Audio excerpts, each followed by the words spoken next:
በስመ አብ ወወልድ ወመንፈስ ቅዱስ አሐዱ አምላክ አሜን። የዕለቱ ወንጌል የሉቃስ ወንጌል ምዕራፍ 22 ከቁጥር 1 እስከ ፍጻሜ። ፋሲካም የሚባለው የቂጣ በዓል ቀረበ። የካህናት አለቆችና ጻፎችም እንዴት እንዲያጠፉት ይፈልጉ ነበር፣ ሕዝቡን ይፈሩ ነበርና። ሰይጣንም ከ12 ቁጥር 1 በነበረው ያስቆሮቱ በሚባለው በይሁዳ ገባ። ሄዶም እንዴት አሳልፎ እንዲሰጣቸው ከካህናት አለቆችና ከመቅደስ አዛዦች ጋር ተነጋገረ። እነርሱም ደስ አላቸው፣ ገንዘብም ሊሰጡት ተዋዋሉ።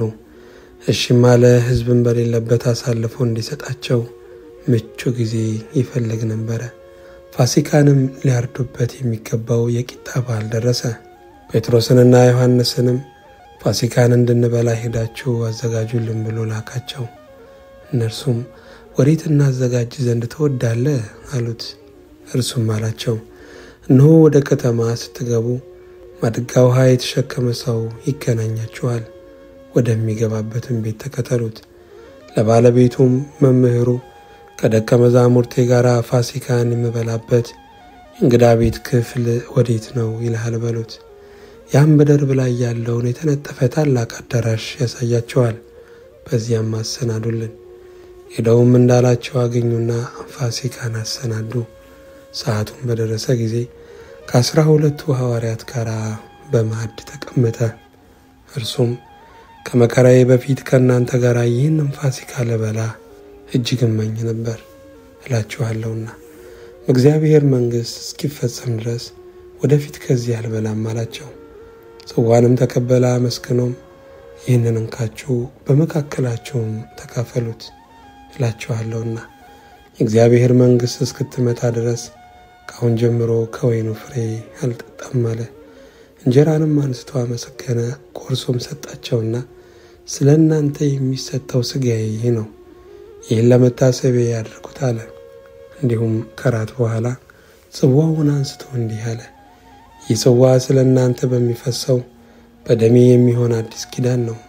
ነገር ግን አሳልፎ የሚሰጠኝ እጅ እነሆ በማዕድ ከኔ ጋር ናት። የሰው ልጅስ እንደተወሰነው ይሄዳል፣ ነገር ግን አልፎ ለሚሰጥበት ለዚያ ሰው ወዮለት። ከእነርሱም ይህንን ሊያደርግ ያለው ማን እንደሆነ እርስ በርሳቸው ይጠያየቁ ጀመር። ደግሞ ማናቸውም ታላቅ ሆኖ እንዲቆጠር በመካከላቸው ክርክር ሆነ።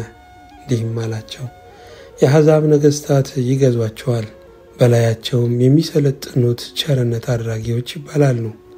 እናንተ ግን እንዲህ አትሆኑ። ነገር ግን ከእናንተ ታላቅ የሆነ በመካከላችሁ እንደ ታናሽ፣ የሚገዛም እንደሚያገለግል ይሁን። በማዕድ የተቀመጠ ወይስ የሚያገለግል ማናቸው ታላቅ ነው? የተቀመጠው አይደለምን? እኔ ግን በመካከላችሁ እንደሚያገለግል ነኝ። ነገር ግን እናንተ በፈተናዎቼ ከኔ ጋር ጸንታችሁ የኖራችሁ ናችሁ። አባቴ እኔን እንደሾመኝ እኔ ደግሞ በመንግሥቴ ከማዕዴ ትበሉና ትጠጡ ዘንድ በ12 በእስራኤል ነገር ስትፈርዱ በዙፋኖች ትቀመጡ ዘንድ ለመንግሥት እሾማችኋለሁ። ጌታም ስምዖን ስምዖን ሆይ እነሆ ሰይጣን እንደ ስንዴ ሊያበጥራችሁ ለመነ፣ እኔ ግን እምነትህ እንዳይጠፋ ስለ አንተ አማለድሁ። አንተም በተመለስክ ጊዜ ወንድሞችህን አጽና አለ። እርሱም ጌታ ሆይ ወደ ወህኒም ወደ ሞትም ካንተ ጋር ለመሄድ የተዘጋጀሁ ነኝ አለው። እርሱ ግን ጴጥሮስ ሆይ እልሃለሁ እንዳታውቀኝ 3 ጊዜ እስክትክደኝ ድረስ ዛሬ ዶሮ አይጮህም አለው። ደግሞም ያለ ኮረጆና ያለ ከረጢት ያለ ጫማም በላኳችሁ ጊዜ አንዳች ጎደለባችሁን አላቸው። እነርሱም አንዳች እንኳን አሉ። እርሱም አሁን ግን ኮረጆ ያለው ከእርሱ ጋር ይውሰድ፣ ከረጢትም ያለው እንዲሁ የሌለውም ልብሱንም ሽጦ ሰይፍ ይግዛ እላችኋለሁና ይህ ከአመፀኞች ጋር ተቆጠረ ተብሎ የተጻፈው በእኔ ሊፈጸም ግድ ነው። አሁን ስለ እኔ የሚሆነው አሁን ይፈጸማልና አላቸው። እነርሱም ጌታ ሆይ እነሆ በዚህ 2 ሰይፎች አሉ አሉት። እርሱም ይበቃል አላቸው። ወጥተውም እንደ ልማድ ወደ ደብረ ዘይት ሄደ።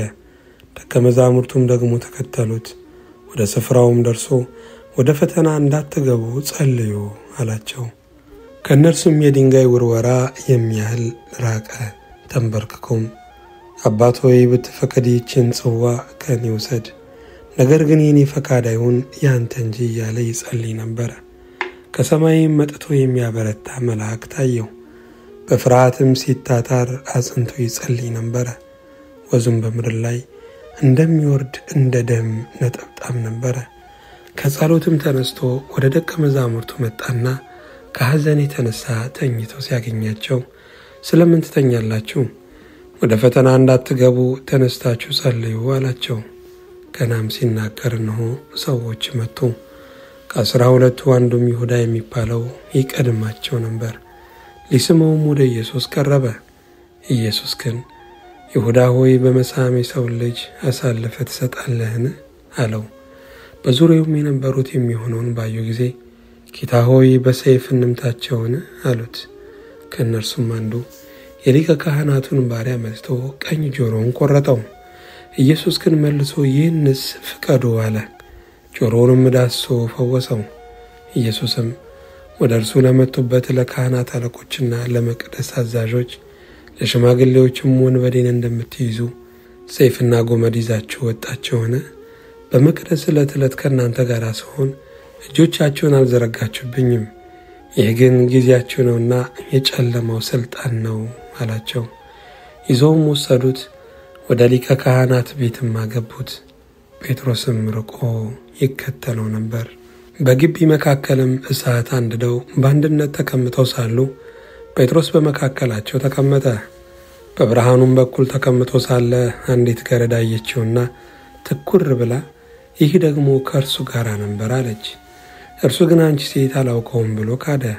ከጥቂት ጊዜም በኋላ ሌላው አይቶት አንተ ደግሞ ከእነርሱ ወገን ነህ አለው። ጴጥሮስ ግን አንተ ሰው እኔ አይደለሁም አለ።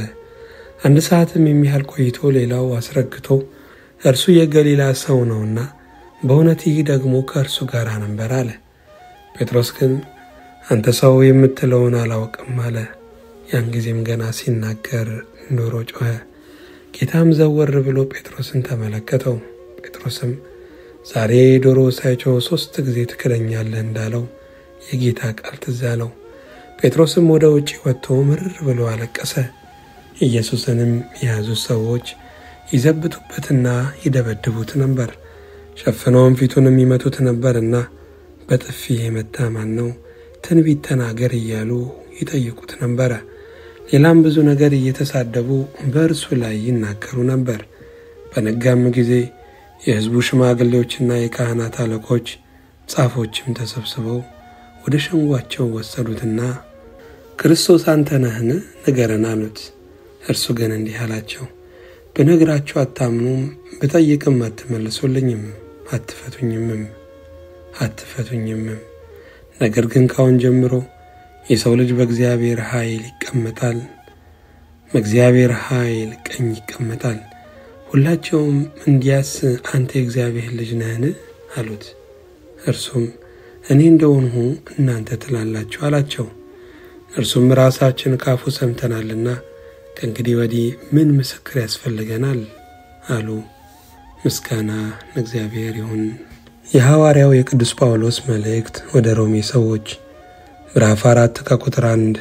እንግዲህ በሥጋ አባታችን የሆነ አብርሃም ምን አገኘ እንላለን? አብርሃም በሥራ ጸድቆ ቢሆን የሚመካበት አለውና፣ ነገር ግን በእግዚአብሔር ዘንድ አይደለም። መጽሐፍስ ምን አለ? አብርሃምም እግዚአብሔርን አመነ፣ ጽድቅም ሆኖ ተቆጠረለት። ለሚሠራ ደመወዝ እንደ ዕዳ ነው እንጂ እንደ ጸጋ አይቆጠርለትም። ነገር ግን ለማይሠራ ኃጢአተኛውንም በሚያጸድቅ ለሚያምን ሰው እምነቱ ጽድቅ ሆኖ ይቆጠርለታል። እንደዚህ ዳዊት ደግሞ እግዚአብሔር ያለ ሥራ ጽድቅን ስለሚቆጥርለት ስለ ሰው ብጽሕና ይናገራል እንዲህ ሲል፣ አመፃቸው የተሰረየላቸው ኃጢአታቸውም የተከደነላቸው ብፁዓን። ጌታ ኃጢአቱን የማይቆጥርበት ሰው ብፁዕ ነው። እንግዲህ ብጽሕና ስለ መገረዝ ተነገረ ወይስ ደግሞ ስላለመገረዝ? እምነቱ ለአብርሃም ጽድቅ ሆኖ ተቆጠረለት እንላለንና፣ እንዴት ተቆጠረለት? ተገርዞ ሳለ ነውን ወይስ ሳይገረዝ? ተገርዞስ አይደለም ሳይገረዝ ነበር እንጂ። ሳይገረዝም በነበረው እምነት ያገኘው የጽድቅ ማኅተም የሆነ የመገረዝን ምልክት ተቀበለ። ይህም እነርሱ ደግሞ ጻድቃን ሆነው ይቆጠሩ ዘንድ ሳይገረዙ ለሚያምኑ ሁሉ አባት እንዲሆን ነው። ለተገረዙትም አባት እንዲሆን ነው። ይኸውም ለተገረዙት ብቻ አይደለም፣ ነገር ግን አባታችን አብርሃም ሳይገረዝ የነበረውን የእምነቱን ፍለጋ ደግሞ ለሚከተሉ ነው። የዓለምም ወራሽ እንዲሆን ለአብርሃምና ለዘሩ የተሰጠው የተስፋ ቃል በእምነት ጽድቅ ነው እንጂ በሕግ አይደለም። ምስጋና ለእግዚአብሔር ይሁን። የሐዋርያው የቅዱስ ያዕቆብ መልእክት ምዕራፍ 2 ከቁጥር 19 እስከ 14። እግዚአብሔር አንድ እንደሆነ አንተ ታምናለህ፣ መልካም ታደርጋለህ። አጋንንት ደግሞ ያምናሉ ይንቀጠቀጡማል። አንተ ከንቱ ሰው እምነት ከሥራ ተለይቶ አባታችን አብርሃም ልጁን ይስሐቅን በመሠዊያው ባቀረበ ጊዜ በሥራ የጸደቀ አልነበረምን? እምነት ከሥራው ጋር አብሮ ያደርግ እንደነበረ በሥራም እምነት እንደተፈጸመ ትመለከታለህን? መጽሐፍም አብርሃምም እግዚአብሔርን አመነ፣ ጽድቅም ሆኖ ተቆጠረለት ያለው ተፈጸመ፣ የእግዚአብሔርም ወዳጅ ተባለ። ሰው በእምነት ብቻ ሳይሆን በሥራ እንዲጸድቅ ታያላችሁ።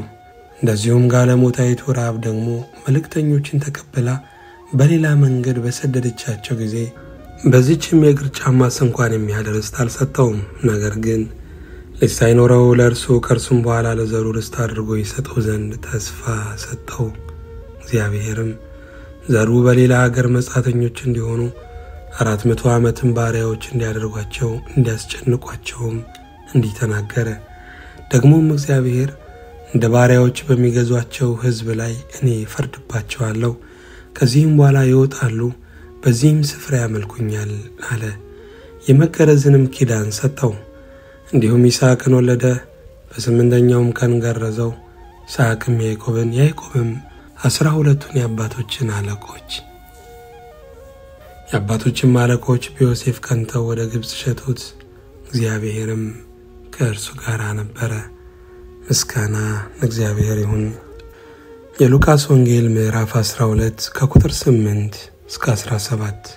እላችሁም አለው በሰው ፊት የሚመሰክርልኝ ሁሉ የሰው ልጅ ደግሞ በእግዚአብሔር መላእክት ፊት ይመሰክርለታል።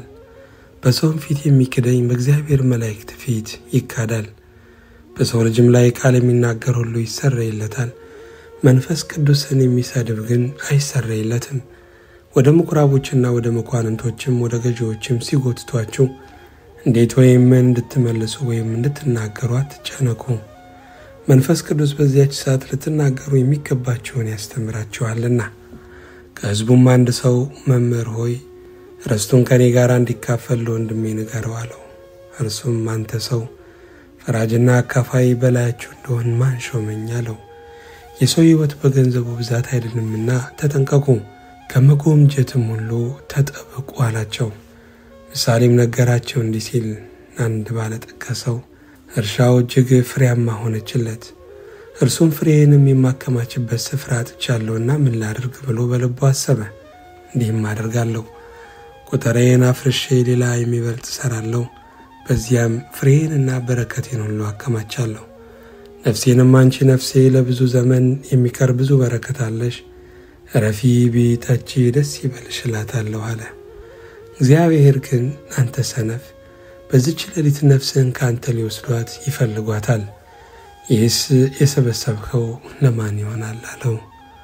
ምስጋና ለእግዚአብሔር ይሁን።